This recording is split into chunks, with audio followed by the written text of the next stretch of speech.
ਇੱਕ ਹੁਣੇ-ਹੁਣੇ ਜਿਹੜੀ ਹਰਜੋਤ ਸਿੰਘ ਜੀ ਖਬਰ ਆ ਰਹੀ ਆ, ਤੁਸੀਂ ਜਿੱਦਾਂ ਕਿਹਾ ਨਾ ਵੀ ਰੈਸਟੋਰੈਂਟਸ ਦੇ ਵਿੱਚ ਪਿੱਛੇ ਜਿਹੜੇ ਚਲੇ ਜਾਂਦੇ ਆ, ਆਈਸ ਏਜੰਟਸ ਨੇ ਵੀ ਪੂਰੀ ਨਮਕ-ਹਰਾਮੀ ਕਰਤੀ। ਕਹਿੰਦੇ ਵੀ ਜਿਹੜੇ ਰੈਸਟੋਰੈਂਟ ਦੇ ਵਿੱਚ ਪਹਿਲੋਂ ਖਾਧਾ, ਜਦੋਂ ਖਾ ਪੀ ਲਿਆ ਤੇ ਬਾਅਦ 'ਚ ਉੱਥੋਂ ਦੇ ਜਿਹੜੇ ਵਰਕਰ ਆ ਉਹਨਾਂ ਨੂੰ ਅਰੈਸਟ ਕਰਕੇ ਉੱਥੋਂ ਜਿਹੜਾ ਉਹ ਲੈ ਗਏ ਆ। ਇਹ ਮੈਕਸੀਕਨ ਰੈਸਟੋਰੈਂਟ ਦੇ ਵਿੱਚ ਗਏ ਸੀ ਮਿਨੇਸੋਟਾ ਦੇ ਵਿੱਚ, ਤੇ ਕਹਿੰਦੇ ਵੀ 3 ਇੰਪਲਾਈ ਉਹਨਾਂ ਨੇ ਉੱਥੇ ਗ੍ਰਿਫਤਾਰ ਜਿਹੜੇ ਉਹ ਕੀਤੇ ਹੈਗੇ ਆ। ਕਹਿੰਦੇ ਵੀ ਇਹ ਵਿਲਮਰ ਦੇ ਵਿੱਚ ਇਹ ਘਟਨਾ ਵਾਪਰੀ ਆ। ਮਿਨੀਐਪੋਲਿਸ ਤੋਂ ਇਹ ਤਕਰੀਬਨ 2 ਘੰਟੇ ਦੂਰ ਸੀਗਾ। ਸੋ ਆਪਾਂ ਲਗਾਤਾਰ ਦੱਸ ਰਹੇ ਹਾਂ ਵੀ ਆਈਸ ਨੇ, DHS ਨੇ ਆਪਣੀ ਜਿਹੜੀ ਗਤੀਵਿਧੀ ਆ, ਆਪਣੀਆਂ ਕਾਰਵਾਈਆਂ ਆ, ਉਹਨਾਂ ਨੂੰ ਤੇਜ਼ ਕੀਤਾ ਆ। ਕੱਲ੍ਹ ਸਿਟੀ ਹਾਲ ਦੇ ਵਿੱਚ ਇੱਕ ਬੀਬੀ ਰੋਂਦੀ ਕਰਲਾਉਂਦੀ ਨਜ਼ਰ ਆਈ ਮਿਨੀਐਪੋਲਿਸ ਦੇ ਜਿਹੜੇ ਸਿਟੀ ਕੌਂਸਲ ਦੇ ਵਿੱਚ। ਕਹਿੰਦੀ ਵੀ ਮੈਂ ਇੱਥੇ ਦੀ ਜੰਮੀ ਆ, ਮੈਂ ਚਿੱਟੇ ਮੂਲ ਦੀ ਨਹੀਂ ਆ, ਪਰ ਮੈਨੂੰ ਡਰ ਹੀ ਹਮੇਸ਼ਾ ਜਿਹੜਾ ਉਹ ਲੱਗਦਾ ਰਹਿੰਦਾ ਆ ਵੀ ਮੈਨੂੰ ਪਤਾ ਨਹੀਂ ਵੀ ਕਦੋਂ ਜਿਹੜਾ ਆ ਉਹ ਚੱਕ ਕੇ ਲੈ ਜਾਣਾ ਆ। ਉਹ ਨਰਸ ਆ ਉੱਦਾਂ, ਕਹਿੰਦੀ ਵੀ ਮੈਨੂੰ ਹਮੇਸ਼ਾ ਫਿਕਰ ਜਿਹੜਾ ਆ ਉਹ ਹੁਣ ਇਸ ਤਰੀਕੇ ਦੇ ਨਾਲ ਪਿਆ ਰਹਿੰਦਾ ਆ। ਕੱਲ੍ਹ ਜਿਹੜਾ ਜੋ ਰੋਗਨ ਆ ਉਹ ਵੀ ਇੱਕ ਇੱਦਾਂ ਦੀ ਹੀ ਗੱਲ ਕਹਿੰਦਾ ਹੋਇਆ ਨਜ਼ਰ ਆਇਆ, ਜਿਸ ਦੇ ਵਿੱਚ ਉਹਨੇ ਕਿਹਾ ਵੀ ਜਿਸ ਨੂੰ ਛੋਟੀ ਉਮਰੇ ਕੁਛ ਮਹੀਨੇ ਦਾ ਜਾਂ ਕੁਛ ਸਾਲ ਦੇ ਬੱਚੇ ਨੂੰ ਜਦੋਂ ਮਾਪਿਆਂ ਨੇ ਅਮਰੀਕਾ 'ਚ ਲੈ ਆਂਦਾ, ਜਿਹੜੇ ਮੁਲਕ ਤੋਂ ਆਏ ਉਹਦੇ ਨਾਲ ਉਹਦਾ ਕੋਈ ਸੰਬੰਧ ਨਹੀਂ, ਉਹਨੂੰ ਸਪੈਨਿਸ਼ ਤੱਕ ਵੀ ਜਿਹੜੀ ਉਹ ਨਹੀਂ ਆਉਂਦੀ, ਇੱਥੇ ਹੀ ਜੰਮਿਆ ਪਲਿਆ, ਇੱਥੇ ਹੀ ਉਹਦਾ ਸਾਰਾ ਕੁਛ ਆ, ਤੇ ਉਹਨੂੰ ਵੀ ਚੱਕ ਕੇ ਉਹ ਅਜਿਹੇ ਲੋਕਾਂ ਨੂੰ ਵੀ ਚੱਕ ਕੇ ਇੱਕ ਉਹ ਜਿਹੇ ਮੁਲਕ ਦੇ ਵਿੱਚ ਸੁੱਟਿਆ ਜਾ ਰਿਹਾ ਜਿਹਦੇ ਦੇ ਨਾਲ ਉਹਦਾ ਕੋਈ ਵਾਹ ਵਾਸਤਾ ਹੀ ਜਿਹੜਾ ਨਹੀਂ ਹੈਗਾ। ਸੋ ਇਹ ਵੀ ਇੱਕ ਹੁਣ ਐਂਗਲ ਬਾਰ-ਬਾਰ ਜਿਹੜਾ ਉਹ ਆ ਰਿਹਾ ਆ। ਹੁਣੇ-ਹੁਣੇ ਆਪਾਂ ਨੂੰ ਇੱਕ ਰੈਂਚੋ ਕੁਕਾਮੋਂਗਾ ਤੋਂ ਆਪਣੇ ਜਿਹੜੇ ਲਿਸਨਰ ਆ ਉਹਨਾਂ ਨੇ ਕਾਲ ਕਰਕੇ ਦੱਸਿਆ, ਇੱਕ ਗੇਟਡ ਕਮਿਊਨਿਟੀ ਦੇ ਵਿੱਚ ਕਹਿੰਦੇ ਵੀ ਸਵੇਰ ਦੀਆਂ ਹੀ 5-6 ਜਿਹੜੀਆਂ ਗੱਡੀਆਂ ਆ ਉਹ ਉੱਥੇ ਕਹਿੰਦੇ ਵੀ ਆਈਸ ਵਾਲਿਆਂ ਦੀਆਂ ਘੁੰਮ ਰਹੀਆਂ। ਕਹਿੰਦਾ ਵੀ ਉਹਨਾਂ ਨੂੰ ਵੀ ਸਵਾਲ ਜਵਾਬ ਜਿਹੜੇ ਉਹ ਕੀਤੇ ਗਏ।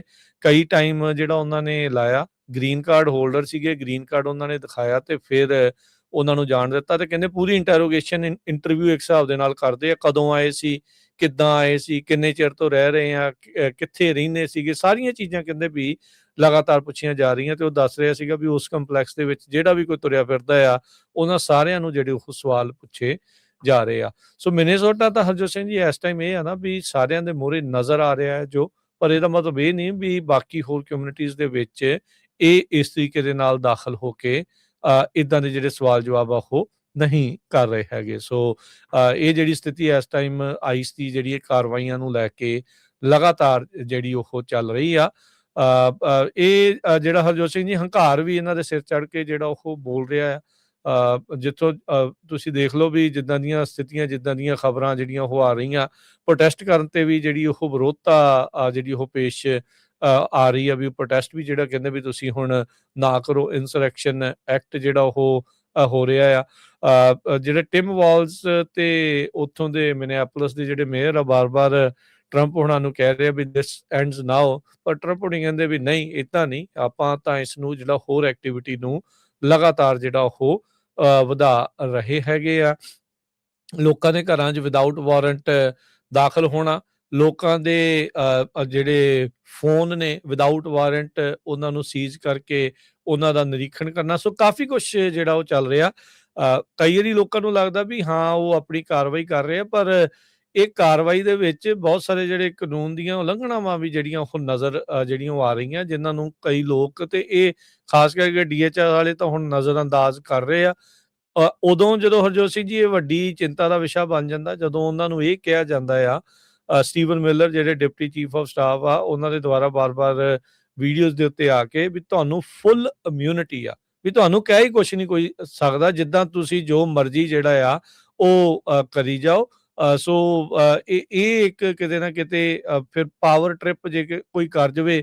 47 ਘੰਟੇ ਦੀ ਟ੍ਰੇਨਿੰਗ ਦੇ ਰਹੇ ਹਰਜੋਤ ਸਿੰਘ ਜੀ, 47 ਨੰਬਰ ਸਪੈਸ਼ਲ ਚੁਣਿਆ ਹੈ ਕਿਉਂਕਿ 47ਵਾਂ ਰਾਸ਼ਟਰਪਤੀ ਆ ਟਰੰਪ ਹੋਣੀ। ਕਿਸੇ ਟਾਈਮ ਦੇ ਉੱਤੇ ਮਹੀਨਿਆਂ ਬੱਧੀ ਦੀ ਇਹ ਟ੍ਰੇਨਿੰਗਸ ਜਿਹੜੀਆਂ ਹੁੰਦੀਆਂ ਸੀ। ਇੱਕ ਬੀਬੀ ਜਰਨਲਿਸਟ ਸੀਗੀ, ਉਹਨੇ ਇੰਟਰਵਿਊ ਦਿੱਤੀ ਤੇ ਕਹਿੰਦੇ ਮੈਨੂੰ 6 ਘੰਟਿਆਂ ਦੇ ਵਿੱਚ ਉਹਨਾਂ ਨੇ ਹਾਇਰ ਕਰ ਲਿਆ। ਵੀ ਇੰਨੀ ਤੇਜ਼ੀ ਦੇ ਨਾਲ ਜਿਹੜੀ ਹਾਇਰਿੰਗ ਪ੍ਰੋਸੈਸ ਇਹਨਾਂ ਦਾ ਜਿਹੜਾ ਉਹ ਚੱਲ ਰਿਹਾ ਆ, ਵੀ ਬਗੈਰ ਸੋਚੇ ਸਮਝੇ ਪਤਾ ਨਹੀਂ ਕਿੱਦਾਂ ਦੇ ਲੋਕ।